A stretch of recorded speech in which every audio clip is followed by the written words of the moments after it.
Hello दोस्तों, मुल्तानी electronics में आपका स्वागत है और आप देख रहे हैं मुल्तानी इलेक्ट्रॉनिक्स। मैं आपके लिए एक और नया टॉपिक लाया हूं जो हमारे इंडक्शन कुकटॉप से रिलेटेड है, यानी कि इलेक्ट्रॉनिक्स सगड़ी से रिलेटेड है। तो आज का हमारा टॉपिक है इंडक्शन कुकटॉप में हमारा ये SMPS, यानी कि SMPS से रिलेटेड मैं आज कुछ बताने वाला हूँ, जिसमें हमें ये तय करना है कि आप देख लीजिए कि ये हमारा इंडक्शन कुकटॉप है और यहाँ आप इस IC का नंबर देखेंगे तो DK106 नंबर की IC हमें यहाँ पर शो कर रही है। अब ये IC अगर हमारी ख़राब हो जाए और हमारे पास इस नंबर की IC न हो और दूसरा ये नंबर की IC हमारे पास है, आप देख लीजिए वाइपर 12 इस नंबर की IC है, तो क्या इसमें ये IC चलेगी या नहीं चलेगी वो हम डाल के देखेंगे आज कि ये हमारी IC चलती है कि नहीं चलती है। क्योंकि इसकी डेटा शीट मैंने देखा है, डेटा शीट के मुताबिक ये वाली IC जो हमारी DK106 है और ये वाइपर 12 है, उन दोनों की डेटा शीट सेम है। तो क्या ये IC चलेगी या नहीं वो हम आज फिट करके देखेंगे कि हमारी चलती है या नहीं चलती है।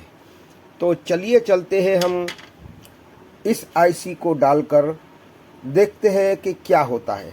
सबसे पहले यहाँ इस बोर्ड में भी ये IC हमारी ओके ही है, मगर ऐसा बना किसी दिन कि हमारे पास ये वाला मॉडल रिपेयर होने के लिए आएगा, तब वहाँ पर हमें DK106 नंबर की IC होगी। तो क्या इसके बदले में ये हम डाल सकते हैं या नहीं, तो मैं अभी बता देता हूँ कि ये हमारा जो है स्विच को ऑन करता हूँ, ये हमारी कंप्लीट IC भी है और हमारा कंप्लीट बोर्ड भी है। तो ये IC हमारी कंप्लीट है, फिर भी हम उसमें से निकालेंगे और हम इस IC वाइपर 12 को इंस्टॉल करेंगे ताकि हमें पता चले कि ये IC इसके बदले में चलेगी या नहीं। क्योंकि दोनों की डेटा शीट सेम है तो शायद चल जाए, इस हिसाब से मैं इसमें डाल रहा हूँ और डाल के देखेंगे कि ये हमारी IC चलती है या नहीं।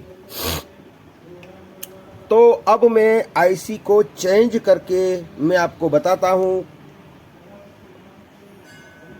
तो मैं IC को चेंज कर लूँ तो आप देख सकते हैं कि मैंने यहाँ पर ये जो हमारी DK106 IC यहाँ से रिमूव कर दी है। अब ये IC मैं इधर रख देता हूँ और ये दूसरी वाली IC जो है हमारी, यहाँ पर आप इसका नंबर देख सकते हैं, वाइपर 12 है, वो मैं इसमें इंस्टॉल करूँगा ताकि हमें कंफ्यूजन ना रहे। तो यहाँ पर मैं इसको सोल्डर कर दूँगा।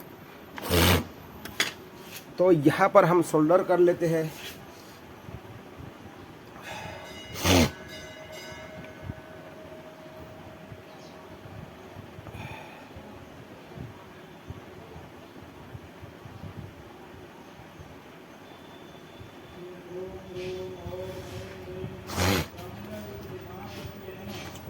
तो यहाँ पर हमने सोल्डर कर लिया है।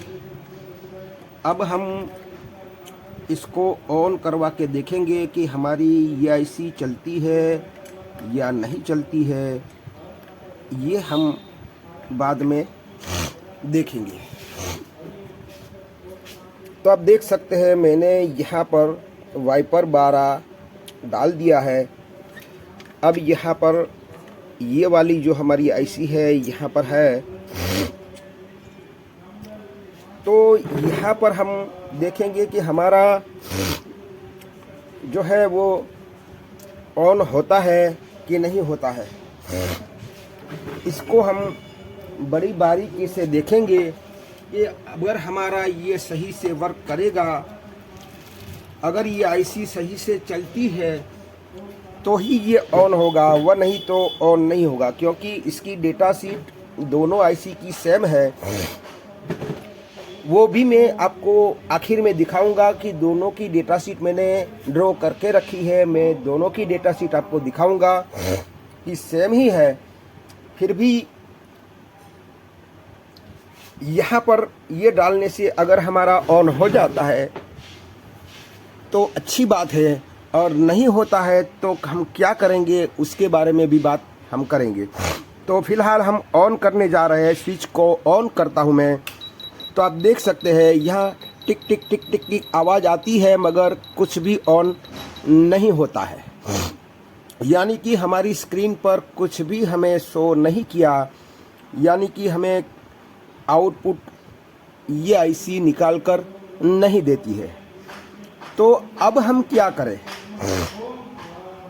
अब हमारे पास तो ये डीके वाली 106 आईसी हमारे पास नहीं है, तो इसी आईसी में ऐसा क्या करेंगे हम कि हम यहाँ पर इसी आईसी को ऑन करवा सके। तो मैं पहले आपको डायग्राम में समझाता हूँ।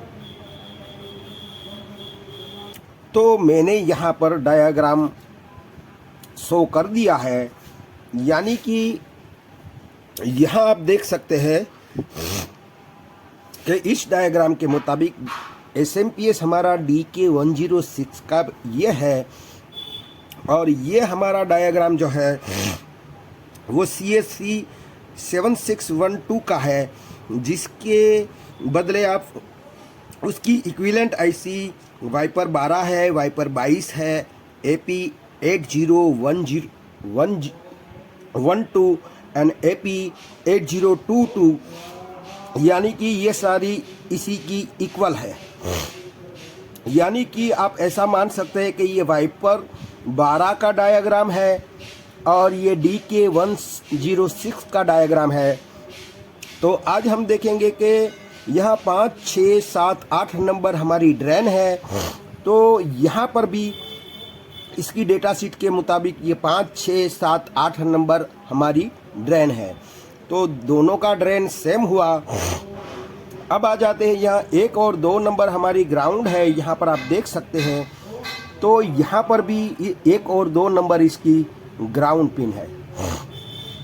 अगर 3 नंबर की बात कर ले तो डेटा शीट के मुताबिक इसकी फीडबैक सर्किट है, यानी कि फीडबैक पॉइंट है, और इसकी भी यहाँ पर देखेंगे तो यहाँ पर भी ये इसका फीडबैक पॉइंट ही है।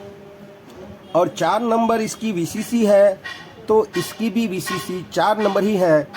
तो कुल मिलाकर दोनों का डेटा शीट एक ही तरह का है, मगर फ़र्क क्या है वो आज हम देखेंगे।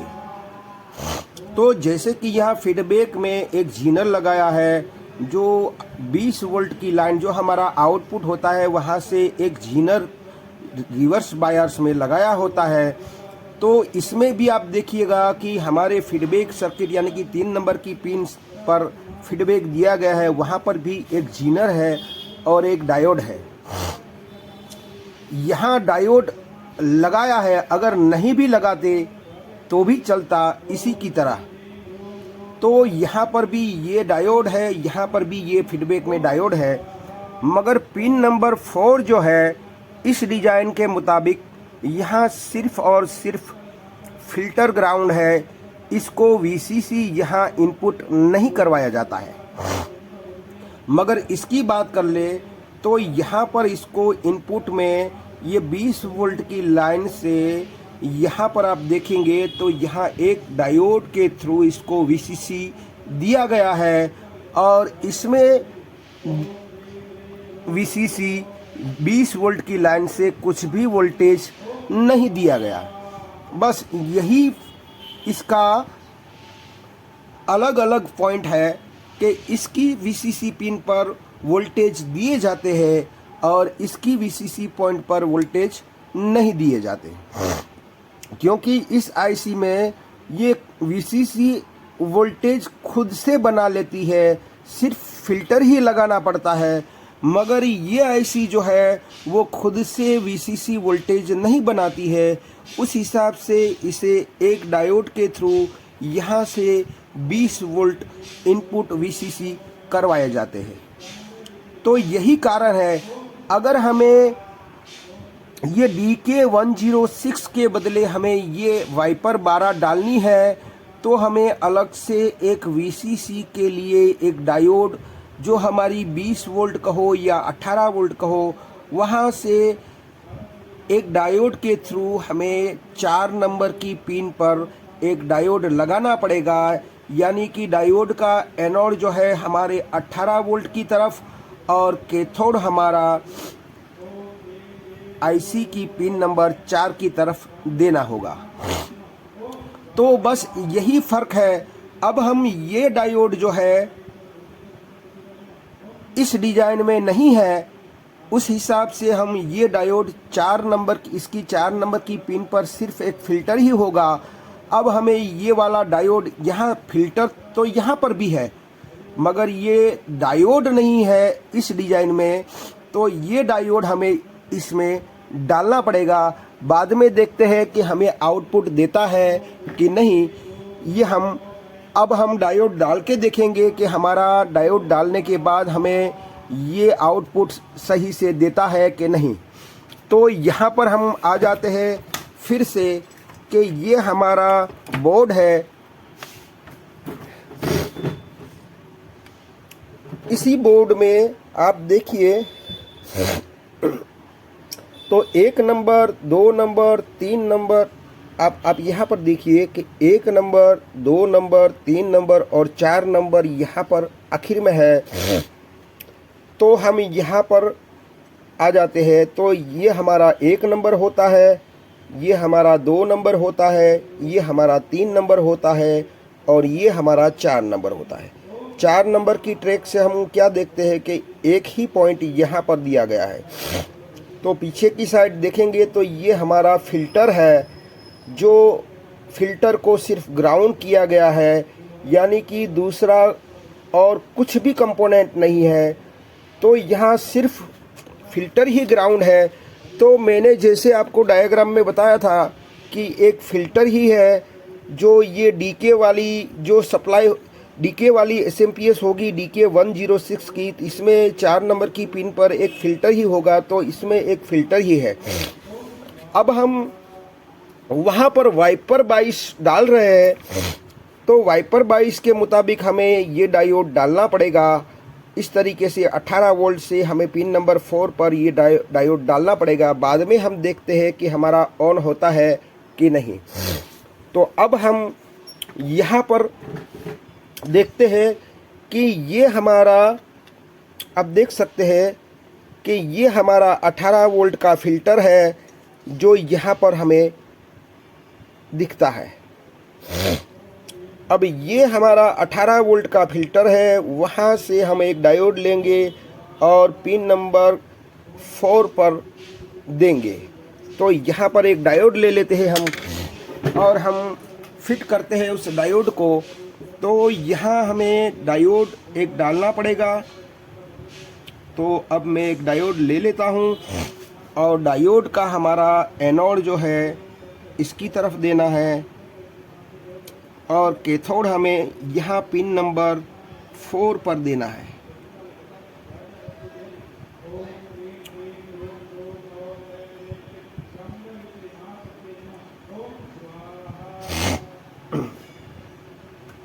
तो हमने यहाँ पर अब देख सकते हैं ये डायोड हमने लगा दिया है।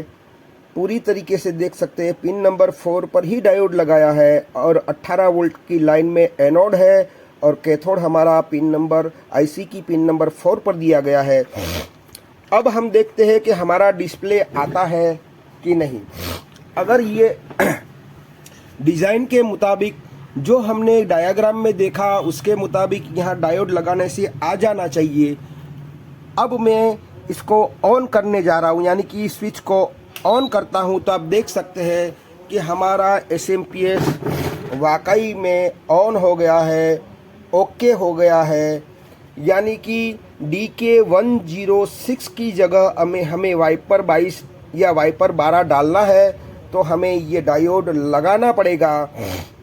तो इस तरीके से हम इस आईसी के बदले इस आईसी को डाल सकते हैं।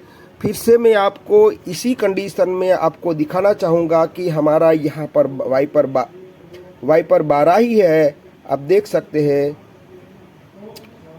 तो ये हमारा DK106 के बदले हमारा वाइपर 12 अगर डालना है तो सिर्फ़ और सिर्फ ये डायोड इस तरह से फिट करोगे तो बड़ी आसानी के साथ आपका SMPS बन जाएगा। अब मैं आपको दिखाने की कोशिश ये करूँगा।